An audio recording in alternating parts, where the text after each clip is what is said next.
Greetings, YouTube. As you can see, I've been losing some weight.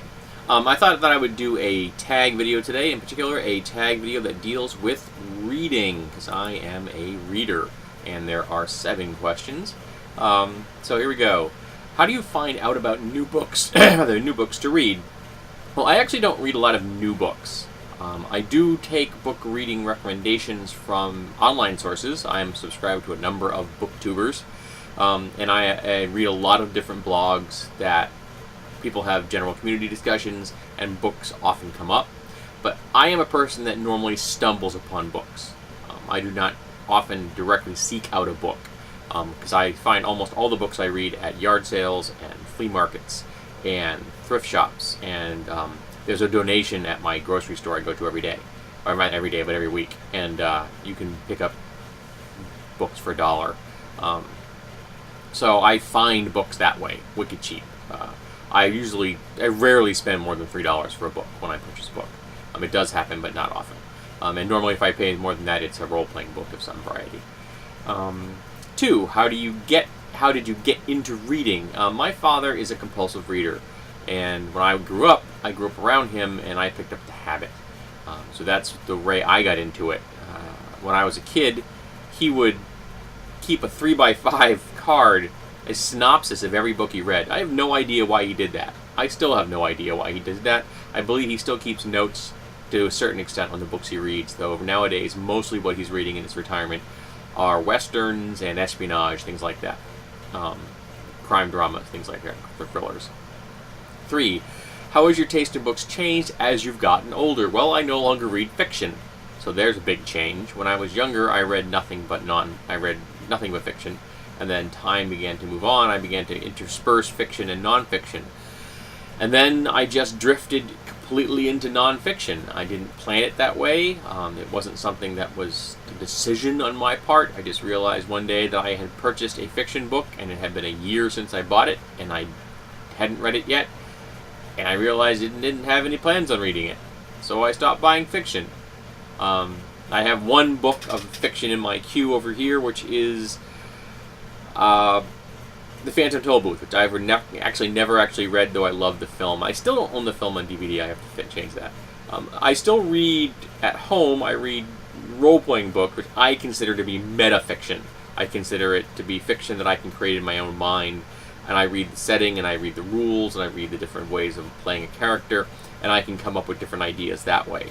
So I don't think I've completely left fiction behind, and I do occasionally read a comic book, but it's very rare. Probably only happens 2 or 3 times a year. How often do you buy books? Question 4.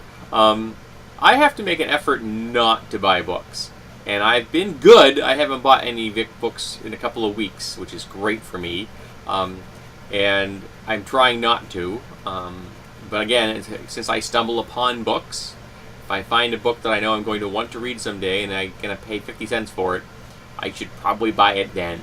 So I have books in my queue that have been there for years, because eventually I'll get around to reading them. And yes, not long ago I went through and purged my queue. Some of you may have been around for that. And I got rid of a bunch of books, quite a few books, like 5 boxes of books. Part of the queue, and then part of the just my general library. I edited it down. In fact, I have a box on the porch right now, which is waiting to get donated, which is another box. I've been in a box full of books, which is all going away. But how often do I do them? Again, when I stumble upon them. But again, I've been trying to pare that down. How did you get into BookTube? Now, what's interesting is I don't consider myself to be a booktuber, even though I have been doing doing book reviews on YouTube longer than the BookTube meme has been in existence. Because I've been doing reviews of nonfiction and role-playing games pretty much from within the first month of my channel. And I've been doing this channel, it was 5 years as of March 1st. And so I've been doing this for longer than 5 years, and I've reviewed lots of different things over that time. But I don't really consider myself a booktuber because my channel is not distinctly dedicated to reading. It's just one of the aspects of my life. And it's a very important aspect. I do not downplay that. I could not be who I am without being a reader. But I do not consider myself a booktuber though I do enjoy a lot of the content that booktubers can produce. Oh, they misnumbered this one. That should read 6 and it reads 5 twice. I like that. 6. How do you react when you don't like the end of a book? It depends on how much I've enjoyed the rest of the book. If the book's got a bad ending, I can still salvage it. If the book didn't keep me interested beyond about the 30% mark, I'm never going to finish the book. But there was a case recently where I was 2 chapters from the end of a book. 2 chapters. And the author's sexism smacked me in the face one too many times. I put the book down and walked away. It's in the donation pile on the porch. But if the rest of the book is good, I can recommend a book for the fact that it has some good content, but that has a weak or bad ending. 7. How often do you take a sneaky look at the back page of a book to see if it has a happy ending? Now, when I read fiction, I would almost invariably read the last paragraph before I started. And that's the reason I stopped reading Stephen King. Because as much as I enjoyed Stephen King's work, it was his new book at the time, it was thinner, came out, and I was in a bookstore with a friend of mine, and I asked him to turn to the last page, and then I read him the last paragraph of the book cold. I just said, this is what I think the last paragraph's going to sound like.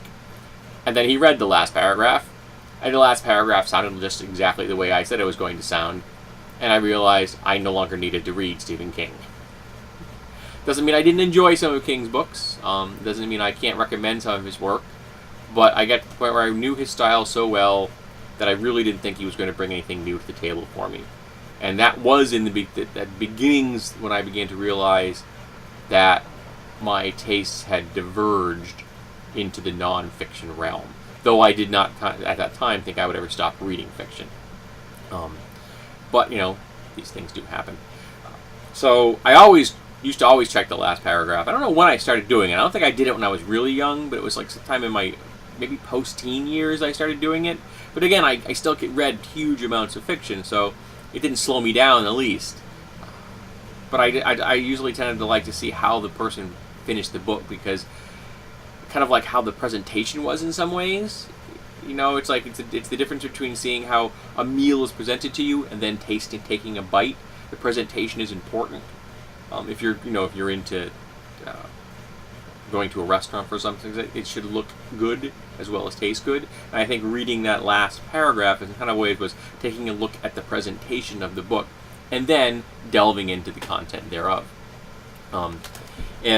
So I always took a sneaky look when I was reading fiction. Now that I read nonfiction, sneaky looks are pointless, so I no longer do that.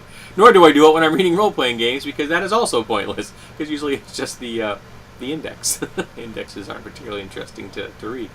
So I'm going to put these questions in the notes. Hopefully I'll remember them correctly. And anyone who would like to answer them, feel free.